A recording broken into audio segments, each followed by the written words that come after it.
Ovakav humus koji smo mi dobili samo od resursa iz prirode možete i vi sami proizvesti.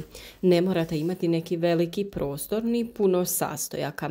Naime, danas idemo u sakupljanje ostataka iz domaćinstva, iz kuhinje, kako bi osigurali hranjiva i zaštitu biljkama u vrtu u proljeće. Mnogo je sastojaka koje možemo iskoristiti kako bi prihranili naše biljke na prirodan način, a što je još bitnije, od tih nekih prirodnih ostataka možemo napraviti odlične sprejeve za zaštitu biljaka od gljivičnih oboljenja i štetnika. Tokom zime, dok se vrt odmara ispod hladne zemlje i mraza, ja već tada počinjem pripremati male zalihe za proljeće. To su neke sitnice koje bi mnogi bacili, ali u ekološkom vrtu imaju veliku vrijednost. Zimi ih pažljivo skupljam, sušim i slažem, jer znam da će u toplijim mjesecima postati pravo blago za biljke. Kuhinja je najveći izvor ovih sastojaka i šteta je da propadnu ako se mogu iskoristiti. Zato danas naučite kako ih sačuvati i upotrijebiti. Naravno da su ljudske jaja prvi dio moje zimske riznice. One su prirodni izvor kalcija, minerala koji je ključan za snažan rast biljaka, razvoj korijena i sprječavanje fizioloških poremećaja poput truleži vrhova plodova na paradajzu i paprici. Kada se dobro osuše, lako ih je samljati u fin prah ili ostaviti u većim komadićima i dodati u zemlju pri sadnji. Potrebno je naravno prvo da ih operete kako se ne bi razvio neugodan miris, a onda dobro osušite. Spremite ih na suho mjesto u papirnoj vrećici. U proljeće obavezno ubacujem malo mljevenih ljuski u sadne rupe, jednostavno, a odlično. Ako ste ikada imali problem sa vršnom truleži plodova, vrlo jednostavno sa octom i ljuskama jaja napravite odličan sprej za dodavanje kalcija preko lista. O tome smo već govorili, a to će biti i tema drugog videa kada za to dođe vrijeme. Naravno, još jedna opcija je dodavanje ljusaka u kompost. Može to biti velika hrpa negdje u vrtu ili ovako malo kućno kompostište. Kore od banane uvijek spremam posebno. Bogate su kalijem, fosforom i nešto magnezija. Pravom kombinacijom za cvjetanje, jačanje biljaka i formiranje plodova. Sušene kore se mogu sitno izrezati, samljeti ili potopiti u vodu da puste hranjive tvari, pa koristiti kao tekuće đubrivo. Zimi ih osušene čuvam u staklinkama ili papirnim vrećicama, jer ću na proljeće od njih praviti odlično stimulativno gnojivo. I one su naravno odličan dodatak za obogaćivanje komposta, pa ih i tu dodajem. Iz kuhinje se zimi stvarno može sakupiti mnogo korisnih ostataka. Komadići povrća, ostaci listova salate, ostaci voća, mrkve, celera, pa čak i čajne vrećice od biljnih čajeva, to jest onaj sadržaj iznutra. Sve to završava u mojoj posebnoj posudi za kompost.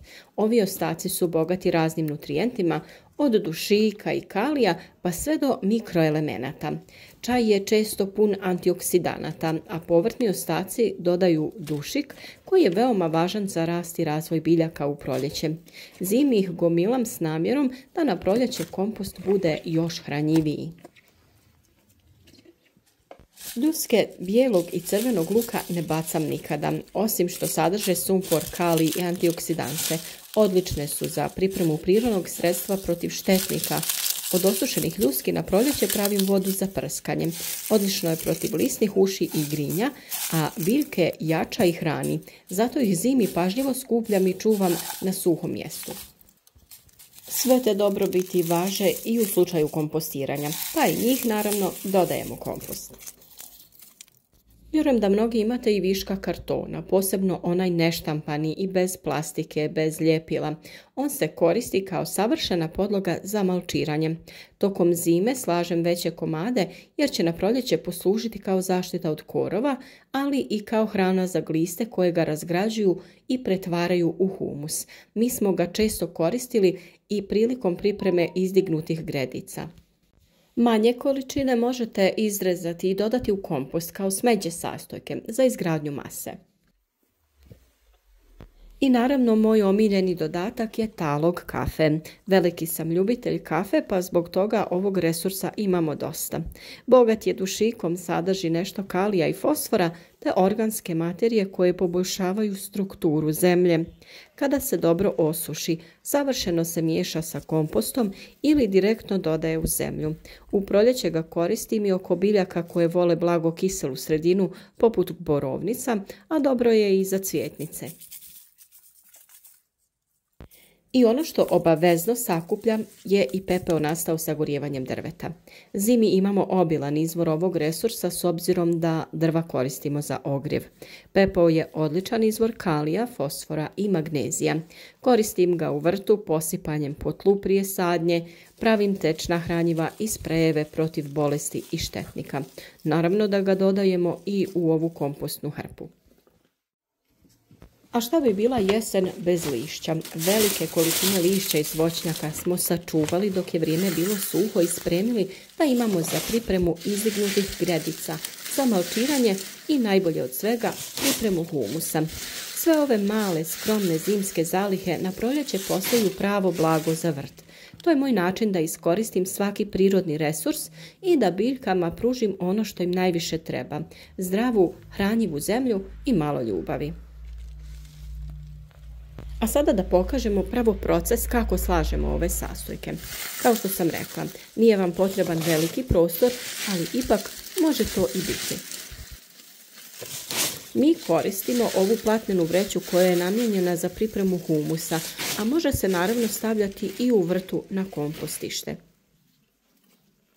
Stavljamo dobar sloj lišća na koje dodajemo malo stajnjaka koji nije obavezan, ali je koristan.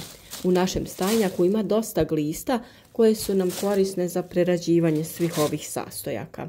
Obavezno kad sretnem neku kišnu glistu vani, premjestim je u svoju kompostnu hrpu. Mislim da je i njoj tamo ljepše. Nakon toga dodajemo ljuske i ostatke povrća. Ovdje imamo ljuske krompira i jabuka, a poslije dodajemo i kore banana. Tu su i ljuske crvenog i bijelog luka te talog kafe. Nakon toga ljuske jaja koje ćemo lagano izmrviti.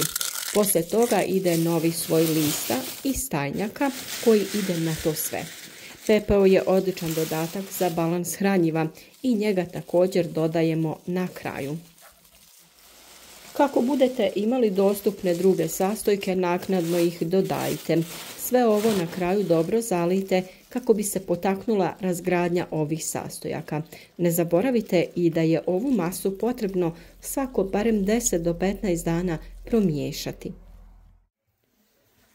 Ovisno o temperaturi, vlazi i brojnosti glisti unutar ovog komposta, nakon otprilike 3 do 6 mjeseci imati ćete ovakav divan kompost koji će vam poslužiti za prihranu biljaka, dodavanje pri sadnji u proljeće, za biljke koje uzgajate u vaznama, ma za sve što vam treba. Mi se trudimo u vrtu da imamo sve prirodne resurse koji će ojačati naše biljke, a osjećaj je zbilja nestvaran kada zatvorite taj jedan ciklus uzgoja na ovakav način i kada znate da prirodi vraćate upravo ono što vam je priroda dala. Kada znate da ovaj humus ima sva hranjiva koja su biljkama potrebna, da je tlo rahlo i rastresito, da će u njemu duboki korijen paradajza nesmetano da se razvija, da će korijenasto povrće biti lijepo oblikovano i zdravo. Pa recite mi sada da vas ova priča i ovi kadrovi ne motiviraju da i sami uzgajate biljke, proizvodite resurse, proizvodite hranu za male prijatelje prirode, hranu za biljke i na kraju hranu za sebe i svoju obitelj. Vrt nije obavezan, nego nepresušan izvor hrane, ciklus koji nikada ne završava. Naravno, ako mi tako želimo. Vrtlarstvo se sastoji od sezona, proljetne, ljetne, jesenje i zimske sezone. Svaka ima svoje čari i svaka ima svoje dobrobiti. Jednom kada shvatite da u vrtu nema praznog hoda, da uvijek možete imati povrće za berbu, pa čak i kada je zima i hladno, tada ćete zaista uživati u cijelom ovom procesu i biti istinski zadovoljni. Nadam se da ćete podijeliti vaša iskustva u komentarima ispod ovog videa, jer rado sa vama pričam i naravno rado pomognem kada imate neka pitanja. Uživajte u svom vrtu i lijep pozdrav do sljedećeg videa.